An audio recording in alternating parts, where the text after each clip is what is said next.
Storyline 2, lessons 1 through 4 review. You have a quiz coming up on lessons 1 through 5, so this is important. Today, you should have the notes, have something to write with. First, how are you feeling on this Patrick scale? All right, our objective today is for you to watch the video, add notes to the notes I've given you if you would like. It will help you. If you finish, I recommend doing Castle Learning. It's going to prepare you. All right, so these are the notes that you have to help you. Add to the notes. It may help you with the quiz you have coming up, so think about it. All right, lesson 1 was why do cars run on gasoline and not rocket fuel? We watched a blue bubble video to give a visual representation of carbon dioxide emissions. So those blue bubbles represented carbon dioxide from vehicles, and it used New York City as an example, and you could just see through the course of the video how massive in a year, just in one city, the carbon dioxide emissions were. Okay, and then we learned about the greenhouse effect, okay? And what happens first is solar radiation from the sun gets to the atmosphere of Earth, and some of it is reflected back into space, okay? The rest of the energy is absorbed by the land and the water and helps to heat the planet, okay? Some of that heat is going to radiate up into space, okay? Now, some of this heat is going to be trapped by greenhouse gases, so water, carbon dioxide, and methane, okay? And that's going to radiate the heat back down to Earth, okay? And human activities are increasing the amount of greenhouse gases, which is adding extra heat because there's more of these gases in the atmosphere. We looked at 6 different graphics about emissions. So we looked at this where we could see here in this one, we could see that industry is primarily responsible for carbon dioxide emissions, as well as transportation, okay? In this graphic here, we saw that in cities, the amount of emissions is greater than in areas where the population is less. For example, this very dark area of emissions, that's New York City. And then in this diagram, we could see that a huge amount of emissions are related to petroleum and coal, but that natural gas did play a role. We could see, though, that transportation is primarily petroleum and electricity uses a lot of coal, okay? And again, you could see that residential is fairly low, where transportation is very high.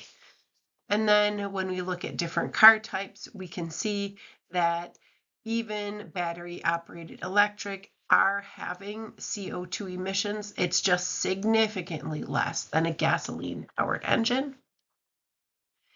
And then we looked at these two and could see that petroleum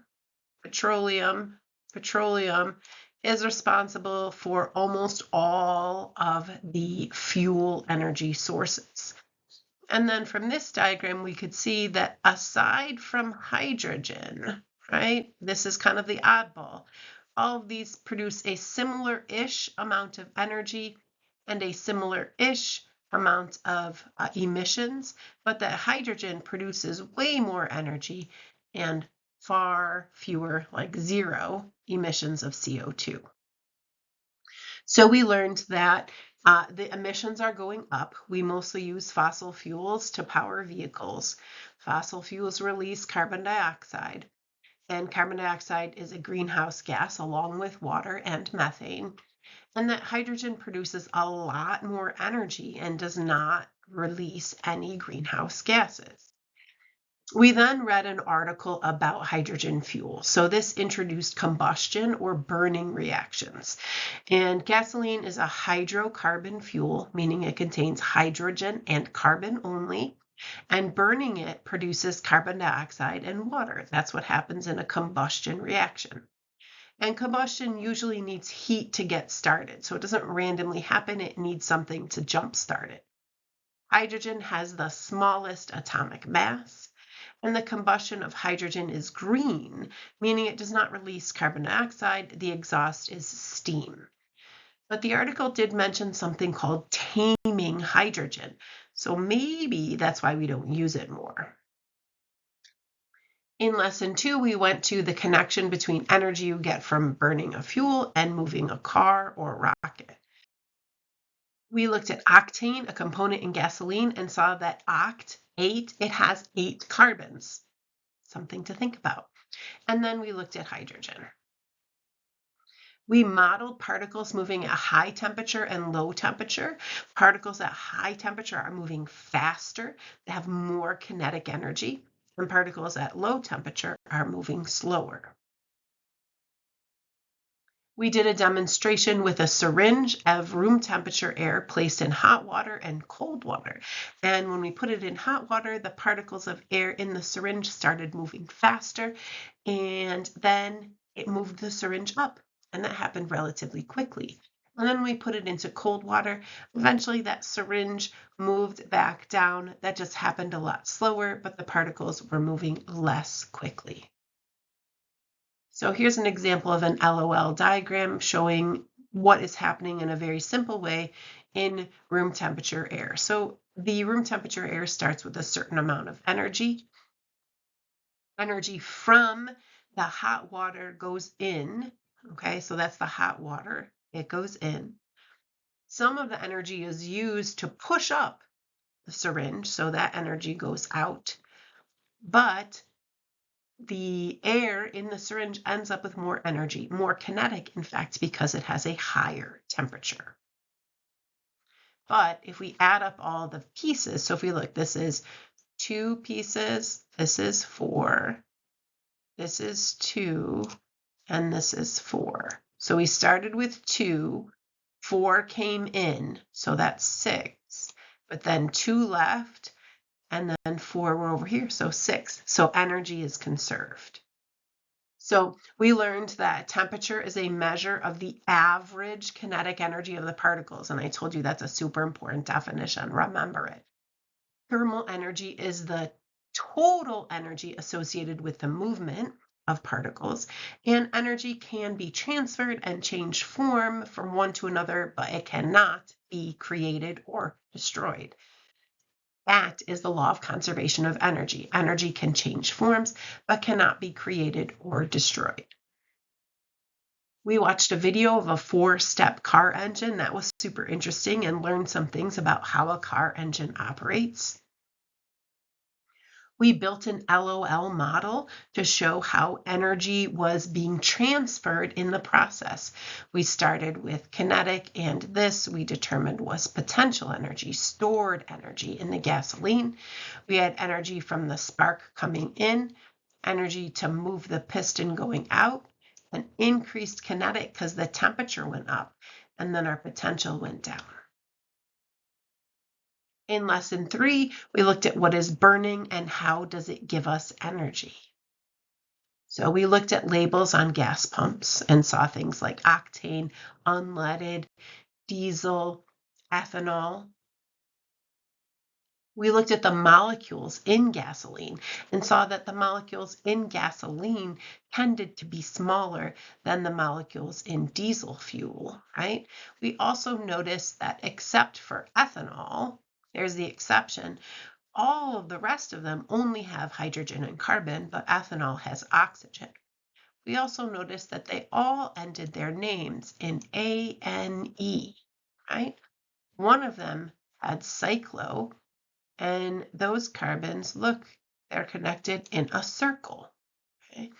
Also, we notice that they all have something related to a prefix word, or at least we think so, because there's oct, there's pent, there's hex, there's hept. Those all sound like prefix words. And then we looked at different fuels and again could see that hydrogen smallest molecule produces the most energy, right? But then amongst the others, methane right here also produces the most of this batch, and it's the smallest. And then we also notice that the two with oxygen, these two, produce the lowest amounts. So noticing all kinds of interesting things happening.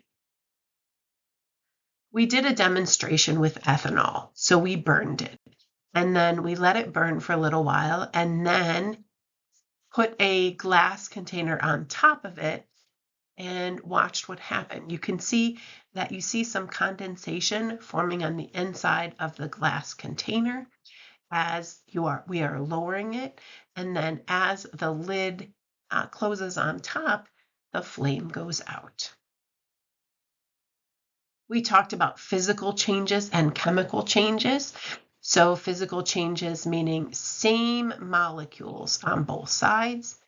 Chemical changes starts with one kind or two kinds of molecules and ends up with something completely different. Those are chemical changes. We learned about pH and indicators and how when you have an indicator, if the pH is below this number, it will be this first color. If the pH is above this second number, it will be the second color, okay? Neutral is 7. Acids have pH less than 7. Bases have pH greater than 7. We looked at our bromothiamyl blue left out for 24 hours. This is bromothiamyl blue from the bottle. This is bromothiamyl blue left out for 24 hours, and you can see the color has changed. We used straws to blow into a sample of bromothiamyl blue and watched the color change. And it went from blue to green to yellow. We did an experiment with ethanol and bromothiamyl blue. We put a control where we just had ethanol and bromothiamyl blue under a glass lid, and then we burned ethanol and put bromothiamyl blue under the same container and watched to see what happened. And although it may have happened relatively slowly, the bromothiamyl blue started to change color. So something in that air that was inside the container is similar to the air that is blowing out of into the straw and changing the color. We made some observations of the drops found inside the container where ethanol was burned. It looked to us like water. We have a lot of experience with water and condensation, like on windows, on mirrors, if we shower. And then we did some tests, kind of trying to look at that liquid inside and seeing if it behaved similarly to water or similarly to ethanol. And what we were able to observe is that it looked like it was water.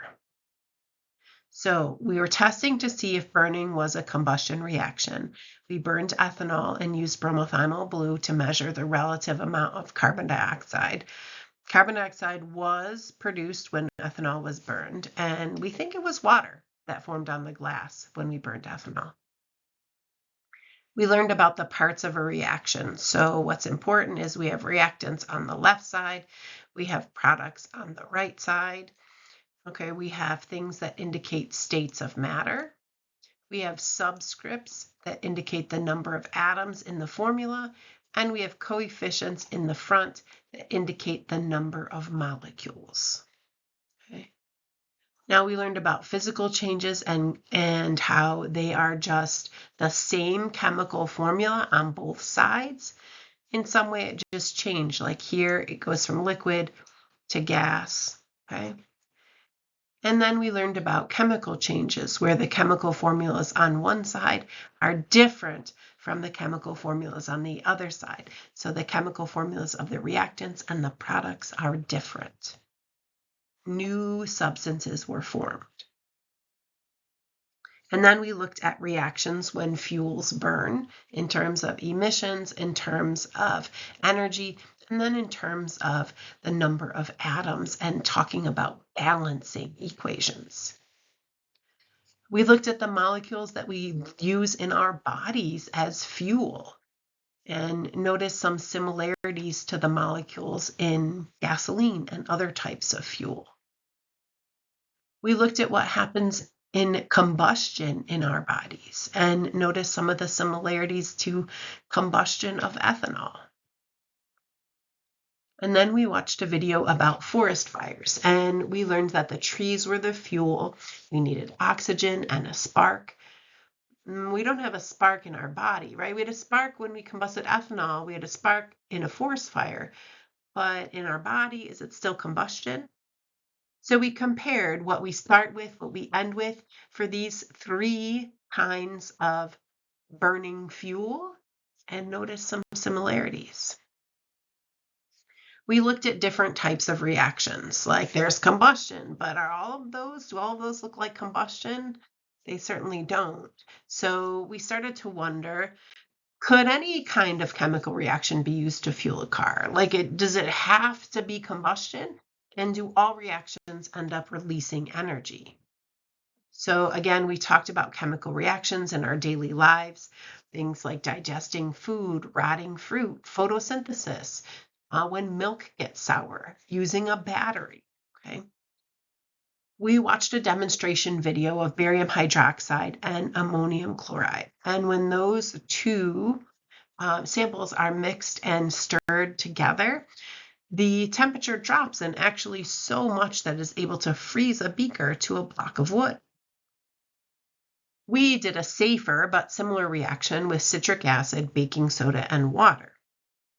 And we were able to see that after we added the baking soda to the citric acid dissolved in water, the temperature started to drop. We learned about exothermic and endothermic. That exothermic releases heat, exit. Endothermic absorbs heat. So exothermic reactions get warm. They feel warm because they're releasing heat. Endothermic reactions are absorbing heat. Now they're absorbing that heat to break bonds and stuff. So they don't actually feel warm. They feel cold. Now let's introduce lesson 5. And we're trying to see, can we model what's happening when particles are rearranging to help us explain the changes that we see in energy? So again, let's review exothermic and endothermic reactions. Okay, let's look at an LOL diagram of an endothermic reaction. My suggestion, draw this in your notebook. It may help you. So we're going to start with a certain amount of kinetic energy. Remember, all particles are moving, but there's also potential energy that's stored in bonds. Now, from the surroundings in this case, energy is being absorbed. So what ends up happening? Well, the temperature goes down in an endothermic reaction. It feels colder, but we can't destroy or create energy. So since we started with, if we look at this, 1, 2 bars, 3, and then 2 bars of energy came in, that means 4 more must be stored as potential energy. We can show this as a potential energy diagram, showing that we start out with a certain amount of energy, and then at the end of the reaction, you can see in between there's this happening. So some other stuff is happening, but at the end, the products have more energy than the reactants. Let's look at an LOL diagram of an exothermic reaction. Again, my suggestion is to write this down. So we start with a certain amount of kinetic energy because the particles are moving. And then we also have potential energy stored in bonds. Now, in an exothermic reaction, energy leaves the reaction and goes to the surroundings. So in this case, we have 2 bars of energy represented that are leaving. And we know that in an exothermic reaction, it feels warmer, so the temperature has gone up. So let's look. We started with 1, 2, 3, 4, 5, 6 total bars of energy. 2 have left. That means we should have 4 bars of energy, but over here we have 1, 2, 3 bars of kinetic. That's not enough, so 1 must be as potential. We can show this again as a potential energy diagram. So what you can see is the energy of the reactants are here at this level, and the energy of the products here at this level. Now we got all this happening in between, but if you can see overall, the amount of energy you start with is more than the energy you end with, okay? All right, we still don't understand how all of this energy change really happens. Like, what do you think about how energy changes when bonds break? What do you think about how energy changes when bonds form? So we want to model bond making and breaking and the relationship to energy and particle speed. So here are some things that are available that we could model with. So we could use bar magnets. We could use Play-Doh, we could use model kits, we could use chalk, we could use paper cutouts, or we could use magnetic marbles and other magnets. So which one do you think is best for modeling energy, particle speed, and atoms? Well, what is going to work best is the magnetic marbles. Why? With other magnets as well. Why is this going to work best? Well, magnets and marbles in this case can represent the atoms. And the magnetic marbles are circular in shape, which is often how we represent atoms. And when the magnets connect, this represents a bond, and there's an attraction that holds them together like a bond does, right? And separating magnets represents breaking bonds, and you kind of have to do something to make that happen. Connecting magnets would represent forming bonds. How fast the marbles are moving can show speed. And then if the system is the bonded atoms, like right here, all of these atoms connected together, then anything we do from outside, okay, do we push something toward it? Do we pull them? Do we use our hands? Are we moving the atoms? That is outside the system. That's something to just keep in mind. In our next class, we're going to begin here and model with magnets and magnetic marbles and see what we can figure out.